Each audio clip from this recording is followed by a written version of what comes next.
Friends welcome to Raina समयल இன்னைக்கு என்ன சமையல் பார்க்க போறோம்னா கத்திரிக்காய் மாங்காய் சாம்பார் உருளைக்கிழங்கு தொக்கு தான் பார்க்க போறோம். எளிமையான முறையில் ரொம்ப சுவையா செய்யக்கூடிய இந்த கத்திரிக்காய் மாங்காய் சாம்பார் உருளைக்கிழங்கு தொக்கு எப்படி செய்யறதுன்னு வாங்க பார்த்துடலாம். சாம்பார் பண்ணுறதுக்கு எண்ணெய் சேர்த்துடலாம். 1 ஸ்பூன் எண்ணெய் சேர்க்குறேன். எண்ணெய் சூடாயிட்டு இதில் கடுகு சேர்த்துடலாம். கடுகு பொரிய ஆரம்பிச்சிருச்சு. 10 சின்ன வெங்காயம் சேர்த்துடலாம். அது கூடவே ஒரு தக்காளி பழம், கருவேப்பிலை, 2 பச்சை மிளகாய் சேர்த்துடலாம். சேர்த்துட்டு நல்லா வதக்கிடலாம். நம்ம சேர்த்த சின்ன வெங்காயம் தக்காளி வதங்கி வந்துருச்சு. இப்போ இதில் 2 கத்திரிக்காய் நறுக்கி வச்சுருக்கேன். கத்திரிக்காய் சேர்த்துடலாம். கத்திரிக்காய் சேர்த்துட்டு கொஞ்சம் நேரத்துக்கு இந்த எண்ணெயிலே நல்லா வதக்கிடலாம். கத்திரிக்காவை எண்ணெயில் வதக்கி செய்யும்போது சாம்பார் நல்லா சுவையாக இருக்கும். கத்திரிக்காய் எண்ணெயில் நல்லா வதங்கிருச்சு. இப்போ இதில் மஞ்சள்தூள் சேர்த்துக்கலாம். 1 ஸ்பூன் மஞ்சள்தூள் சேர்க்குறேன். அதுக்கப்புறமா சாம்பார் தூள் 3 டேபிள் ஸ்பூன் சேர்க்குறேன். கல்லுப்பு சேர்த்துட்டு 1 நிமிஷத்துக்கு நல்லா வதக்கிடலாம். கத்திரிக்காய் சாம்பார் தூள்லாம் சேர்ந்து நல்லா கலந்துருச்சு. இப்போ இதில் கொஞ்சமாக புளி தண்ணி சேர்த்துக்கலாம். அதுக்கப்புறமா கத்திரிக்காய் வேகிறதுக்கு தேவையான அளவுக்கு தண்ணி சேர்த்துக்கலாம். சேர்த்துட்டு நல்லா கலந்து விட்டுடலாம். நல்லா கலந்தாச்சு. இப்போ ஒரு மூடி போட்டு வேக வச்சிடலாம். கத்திரிக்காய் நல்லா வெந்து வரட்டும்.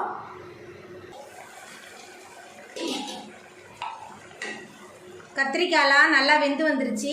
இப்போ இதில் ஒரு ஒட்டு மாங்காய் நறுக்கி வச்சுருக்கேன். மாங்காய் சேர்த்துடலாம்.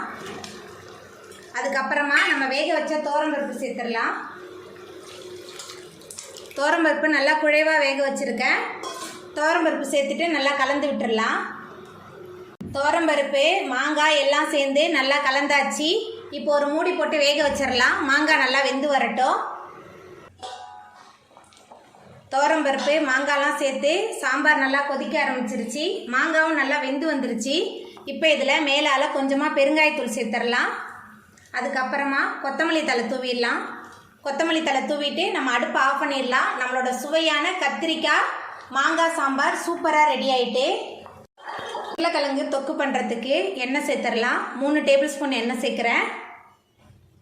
எண்ணெய் சூடாயிட்டு 10 சின்ன வெங்காயம் பொடியாக நறுக்கி வச்சுருக்கேன். சின்ன வெங்காயம் சேர்த்துடலாம். 10 பல் பூண்டு இடித்து வச்சுருக்கேன். இடித்து சேர்க்கும்போது நல்ல சுவையாக இருக்கும். ஒரு தக்காளி பழம், கொஞ்சமாக கருவேப்பிலை, ஒரு பச்சை மிளகாய் சேர்த்துடலாம். சேர்த்துட்டு எல்லாத்தையும் நல்லா வதக்கிடலாம். உருளைக்கிழங்கு தொக்கு ரொம்ப சுவையாக இருக்கும். நம்ம பூண்டெல்லாம் நல்லா இடித்து சேர்த்துருக்கனால நல்லா வாசனையாக இருக்கும். நல்லா வதக்கிடலாம். வெங்காயம், பூண்டு, தக்காளி நல்லா வதங்கி வரணும். நல்லா வதக்கிடலாம். வெங்காயம், பூண்டு, தக்காளி, பச்சை மிளகாய் எல்லாமே நல்லா வதங்கி வந்துருச்சு. இப்போ இதில் பொடியாக நறுக்கி வச்சுருக்க 3 உருளைக்கிழங்கு சேர்த்துடலாம். வேக வச்சு கூட சேர்க்கலாம். நான் பொடியாக நறுக்கி தான் சேர்க்குறேன். உருளைக்கிழங்கு சேர்த்துட்டு நல்லா வதக்கிடலாம். உருளைக்கிழங்கு சேர்த்துட்டு நல்லா வதக்கியாச்சு. இப்போ இதில் தனி மிளகாய் தூள் சேர்த்துடலாம். உங்கள் காரத்துக்கு தகுந்த மாதிரி சேர்த்துக்கோங்க. அதுக்கப்புறமா உப்பு சேர்த்துக்கலாம். சேர்த்துட்டு நல்லா வதக்கிடலாம். இந்த எண்ணெயிலேயே நல்லா வதங்கி வரணும். நல்லா வதக்கிடலாம். மசாலா, உருளைக்கிழங்கு எல்லாமே சேர்ந்து நல்லா கலந்து வதங்கிட்டு இருக்கு. இப்போ இதில் உருளைக்கிழங்கு வேகிறதுக்கு தண்ணி சேர்த்துடலாம். ரொம்ப குறைவான தண்ணி தான் நான் சேர்க்குறேன். தண்ணி சேர்த்துட்டு நல்லா கலந்து விட்டுடலாம். தண்ணி சேர்த்துட்டு நல்லா கலந்து விட்டாச்சு. இப்போ ஒரு மூடி போட்டு வேக வச்சிடலாம். உருளைக்கிழங்கு நல்லா வெந்து வரட்டும்.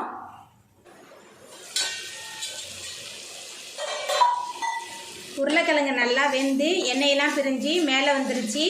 இப்போ இதில் 1 டேபிள் ஸ்பூன் சோம்புத்தூள் சேர்த்துக்கலாம். சோம்புத்தூள் சேர்த்துட்டு நல்லா கலந்து விட்டுடலாம். தூள் சேர்த்துட்டு நல்லா கலந்து விட்டாச்சு. சோம்புத்தூள் இடித்த பூண்டெல்லாம் சேர்த்துருக்கனால ரொம்ப சுவையாக இருக்கும் இந்த தொக்கு. அவ்வளோதாங்க, நம்மளோட சுவையான உருளைக்கிழங்கு தொக்கு ரொம்ப சூப்பராக ரெடி ஆகிட்டு. இப்போ நம்ம அடுப்பை ஆஃப் பண்ணிடலாம். அவ்வளோதாங்க, ரொம்ப சுவையான கத்திரிக்காய் மாங்காய் சாம்பார் உருளைக்கிழங்கு தொக்கு ரொம்ப சூப்பராக ரெடி ஆகிட்டு.